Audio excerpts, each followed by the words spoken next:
What is up, DS3 TV? We are back for another video. Since we're on the flag topic today, decided to go with why do Chad and Romania have the same flag? And this is by um, so this is by h0ser, and yeah, let's get into it. And this should be a really good video. So yeah, subscribe to the channel when you get 10,000 subscribers, and I will uh, have the hot ones hot sauce in the video, and I will taste it. I don't really like hot sauce, so you guys are gonna see me suffer. But yeah, let's get into it and play. Chad and Romania, two countries seemingly have nothing in common. Chad is a landlocked Saharan nation and is one of the least well-off nations on Earth, with tons of war, poverty, corruption. Chad plays third last in the human diver. Isn't it human? I forgot. Is it diversity or is it? Yeah, I think it's diversity index, right? Worldwide or something. Something. I mean, I know it has to probably do with either diversity or money, but yeah. Corruption and violence. Romania is much better off, although many Europeans would like to say otherwise. This is a forested nation in Eastern Europe with the Carpathian Mountains splitting in half. Part of the EU, Romania is definitely still developing, even though it is much ahead of Chad. Yet these two seemingly random nations have one big thing in common. They have the exact same flag. So what happened? Why do these two nations share the exact same unifier of red, yellow, and blue? Let's start off with Romania. The very oversimplified history of Romania is this. Ancient Romanian lands were under what was called the Dacian Kingdom, which was later conquered by the Romans and Latins. Later, many different groups invaded, like the Huns, Bulgars, and Hungarians. Yet throughout, Romanians still existed, and for most of history, Romania was split into three. It consisted of the parts of Wallachia, Moldavia, and Transylvania. Yep, and I think we watched a video on, we watched a video from Epic History about like all three of those. Oh no, it wasn't from Epic History. It was from Kings and Generals. Yeah, we watched from Kings and Generals, and it was like all three of them. So yeah. One leader of Wallachia, Michael the Brave, had three favorite colors, red, yellow, and blue, which he used to decorate his royal things, even though the Wallachian flag was white with a nice eagle on it. Moldavia, of course, had their own flags and symbols, being a bull's head on a shield. They used all three colors for a background, the red shield with a yellow bull's head, blue in the 1500s, and later some accounts of yellow in the 1700s. And finally, Transylvania was controlled by Hungary for a long time, which then later was acquired by Austria and the Habsburgs. In 1765, Transylvania was established inside of the Habsburg Empire, where Maria Theresa gave this cute little coat of arms to them, consisting of blue, red, and yellow. So, Why did she have like really big eyes? Because like they gave her like in the painting they gave her really big eyes. then all Romanian lands united and they lived happily ever after, cheering with their united colors, right? Like I'm not trying to be mean either. It's like fish. It's like fishbowl eyes. Let me just go back.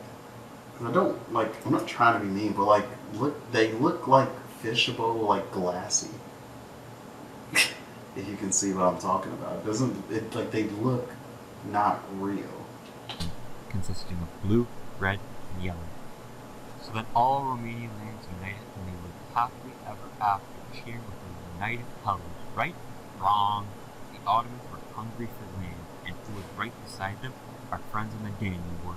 Wallachia was an Ottoman vassal for about 400 years, Moldavia for about 300 years, and Transylvania for about 200 years, and then later under Austria. In 1821, Wallachia was sick of the Ottomans and revolted.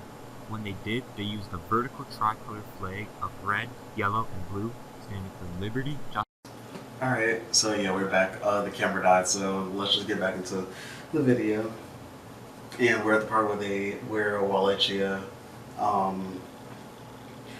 they revolted and they, hit the vertical flag, which is what we know Romania has now, which is, blue stands for liberty, yellow stands for justice, and then I believe red stands for fraternity or something like that. Does that remind you of anything at all? Well, the revolution semi-worked and also semi-failed, and Wallachia and Moldavia were in a very complicated situation, kind of independent, kind of Ottoman, and kind of Russian. Luckily, 30 years later, in 1848, both Wallachia and Moldavia had another revolution.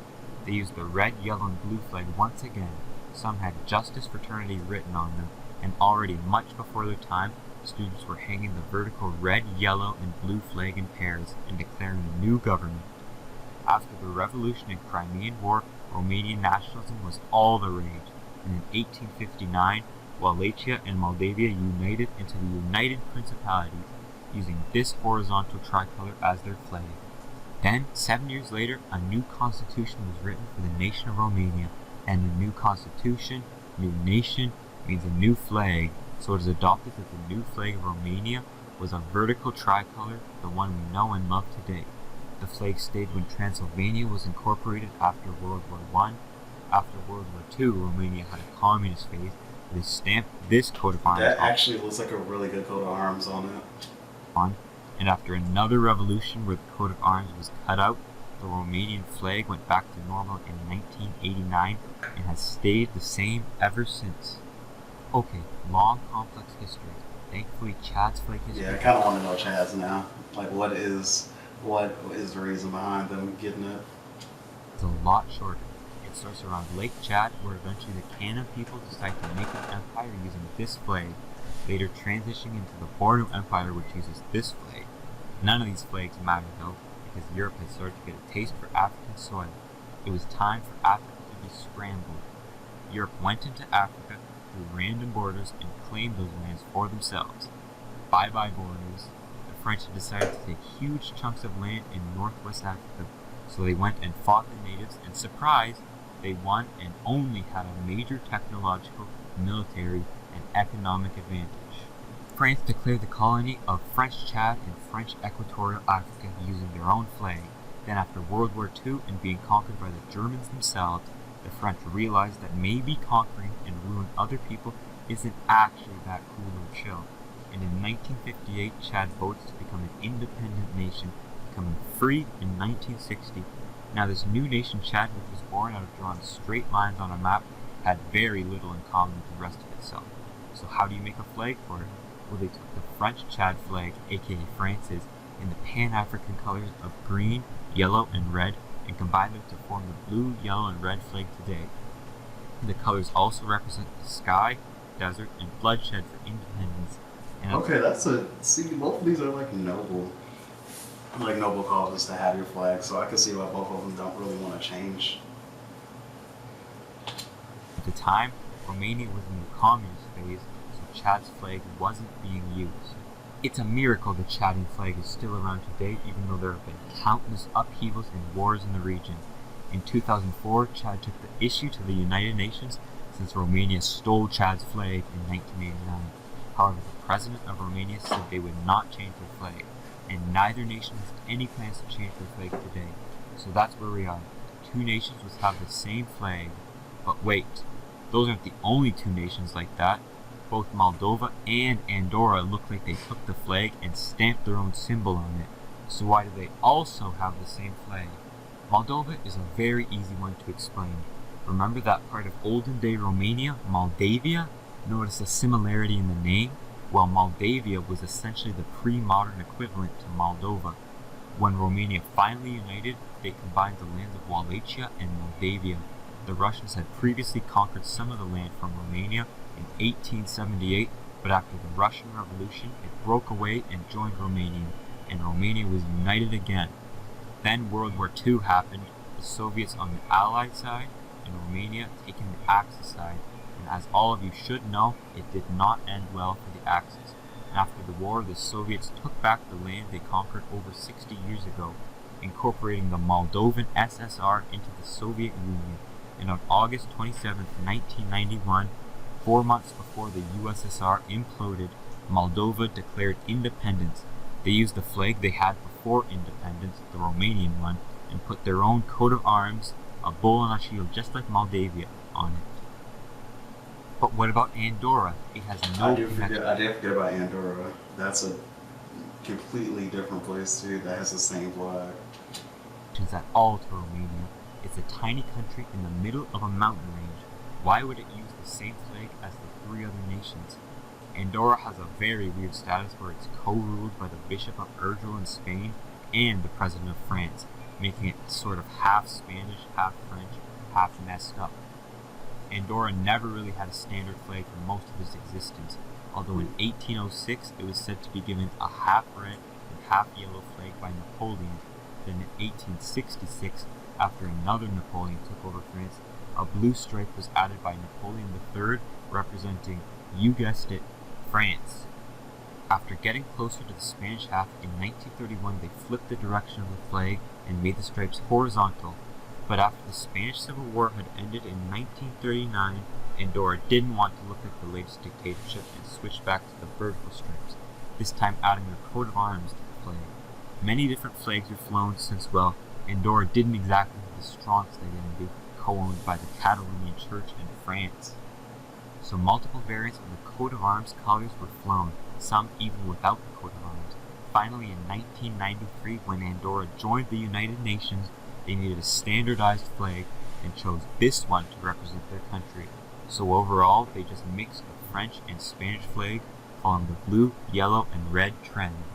So what lesson did we all learn from this video? That countries cannot stop stealing other people's flags. Well, nothing really. It's just neat to see why so many countries love this particular flag so much. It's not even a bad flag either. The blue, yellow, red flag is pretty nice. I mean, it's a nice combination of colors. The colors look pretty nice and pleasing to the eye, so I can see it. I can see why. They choose it though, whether it's a certain revolution inspiring the Romanian peoples to use this flag for their revolution, or a certain colonial overlord taking land in Africa, or a certain country's emperor changing a small nation's flag to be more like their own, they all have one thing in common. The French all had a major influence in these flags from their own tricolor. So maybe there is a lesson to this video. The lesson is, like most things in this world, the reason why the Romanian, Chadian, Moldovan, and Andorran flags are all the same is because of the French. Is the fault of France, and we can and will blame the French. Yeah, France. If you like this video, hit the thumbs up, share with your friends, and subscribe to h0ser. You can always unsubscribe later, and it really helps with the algorithm. Thank you so much for watching. Alright, and that's the end of the video. And yeah, the link for the video is going to be down in the description down below. Also, my Twitch link is going to be in the description down below. Also, subscribe to the channel when it gets to 10,000 subscribers, so I can have hot sauce, and making stuff on camera. So yeah, talk to you guys in the next video, and peace.